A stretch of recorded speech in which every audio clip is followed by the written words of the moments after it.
ए mummy ये गुड्डी क्यों उड़ा रही है? ऐसे ही तोड़ती है आपा। वे ਇਹਨੂੰ ਦੱਸ ਵੇ ਇਹਦੇ ਚ ਤਨਾਵਾਂ ਵੀ ਪਾਈ ਦੀਆਂ ਨੇ। ਓਏ ਆਪਾ ਮੇਰੀ ਗੱਲ ਸੁਣ, ਅੱਜ ਕੱਲ ਦੇ ਜੈਂਸੀ ਨੇ ਇਸੇ ਉੜੇਗੀ, ਉਡਾਓ। ਇਹਦੇ ਨਾਲ ਕਾਹਦੇ ਨਾਲ ਉਡਾਣੀ? ਮੈਨੂੰ ਪਤਾ ਹੀ ਨਹੀਂ, ਜਦੋਂ ਇਹ ਜੰਮੇ ਨੇ ਉਦੋਂ ਤੇ ਮੁੱਕੀ ਸੀ। ਗੱਲ ਤੇ ਤੇਰੀ ਸਹੀ ਹੈ ਪੁੱਤਰ, ਇਹਦੇ ਚ ਤਨਾਵਾਂ ਪਾਈ ਦੀਆਂ ਨੇ। तनावा क्या होता है? हेलो तलावा वो जैसे मच्छी नहीं पकड़ते, वो कंडा डालते हैं उसके अंदर, वैसे वो बाहर निकलती है, पकाते हैं, वो जो चमचा होता है वो डालना है बीच में। वो क्या होता है? ਵੇ ਇਹਦੀ ਪਚੱਪ ਵੀ ਨਹੀਂ ਕੱਢੀ ਹੋਈ ਨਹੀਂ ਕੁੜੀਏ।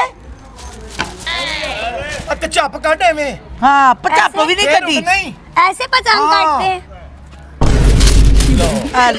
आए हार नहीं पाना ले। ਉਹਨੂੰ ਫਸਾ ਲਈਓ। ये तो टूट गई है। ਟੂਟ ਨਹੀਂ ਗਈ, ਪਾਟ ਗਈ ਏ। फड़ो एवें ते आप एवें